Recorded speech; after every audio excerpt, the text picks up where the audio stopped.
Hi guys, I'm Ahana and welcome back to my YouTube channel. This is the second video in my monthly update series, so thanks to those who've stuck around and welcome to any new joiners. This update will be in the same format as the last one. I'll be telling you what we've been up to since the last time we spoke and what the plans are for the month ahead.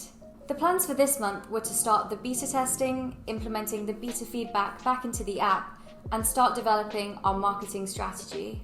As I mentioned in the last video, we have a fantastic beta community, some of whom were with us from the very start of our journey, and some of whom we added in more recently. The first step of our beta testing was identifying who to beta test with. We recruited specific people for our beta testing, all of whom had an interest in skincare.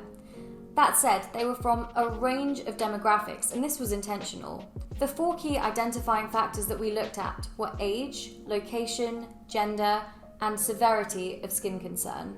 It was really important for us to keep track of these attributes of our beta testers, as when it came to synthesizing the information and spotting the underlying trends, it was really helpful to know who said what. The next step of the beta testing was figuring out what to test. Given that our app itself is brand new, we tested the entire app. In future beta tests, when we're releasing individual features, we won't be going back through everything, we'll just be isolating those features. But for now, given that most of it is new, the user needed to see everything. The third step was to decide on the focus of these tests. For us, there were three things: usability, bugs, and gaps in functionality. To test these, I had a list of tasks that I asked the user to complete. As they were working through these different tasks, I asked them to think out loud and explain to me why they tapped on the buttons they did and what they expected each of the buttons to do. I also asked them about specific steps they go through when researching a skincare product before they purchase it to make sure that no information was missing in our app. The fourth step was identifying how to collect the feedback. I did all of my tests over video call, and I requested each beta tester to download the beta version of the app ahead of our call. Then, during the call itself, I took very detailed notes, making sure to highlight any data points or key insights or bugs that urgently needed fixing. I'd schedule around 8 of these calls per day, and on average, each of them lasted around an hour. Then, at the end of the day, I'd go through all the notes I'd taken and clear them up. The fifth step was to go through all of this feedback and spot the underlying trends. I then had to figure out which bits of feedback to implement in the app. This is why I took care to note down who was saying what, because oftentimes the end user can actually have conflicting opinions based on who they are or a bias that they might have. So I identified which points were most important based on the most accurate end user.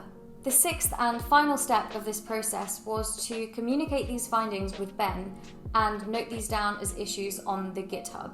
We used labels to help prioritize these issues according to bugs, must-haves, should-haves, and could-haves. In total, all of these beta tests translated to well over 100 issues on the GitHub. About 20 of these were bugs, but the rest were all features that we wanted to add in or small tweaks we wanted to make to current features. All in all, the beta testing went really well. It became very clear which features we needed to add and what people liked and disliked.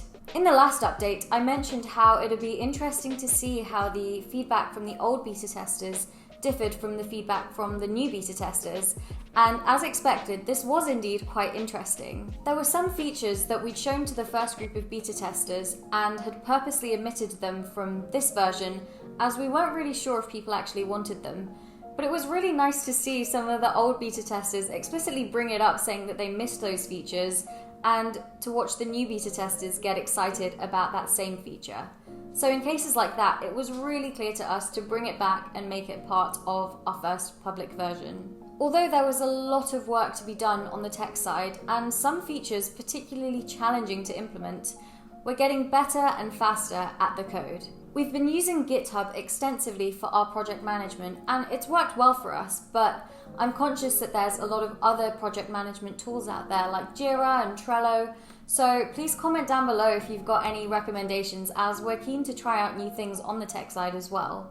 On the marketing side, I've been doing a lot of groundwork behind the scenes. I've been looking into the various marketing channels such as App Store optimization, our website, Facebook groups, influencer marketing, press, publicity, Instagram, other social media platforms, referral and incentive campaigns, just to name a few. It's actually been a lot of fun learning about marketing, and I have some amazing friends who've helped out with some of the ideas and the designs. It's honestly incredible to see how much people are willing to lend a helping hand, and to those of you who've reached out, I really appreciate you. The last thing we've been doing behind the scenes is thinking about introducing a new element to our business model. These conversations are still in their very early stages, so I don't want to say too much. But in short, we might be offering a fintech solution in the future. It's all very exciting and, as I said, still in its very, very early stages, but keep your eyes peeled to see how things go with that. The plan for next month is to launch Haut. Dramatic month to launch Haut. I'm slightly terrified of saying this in case we don't meet this target, and startups are notorious for things going wrong at the last minute and launches being delayed, but I started these videos for the sake of accountability, so here it is. We're gonna try and launch.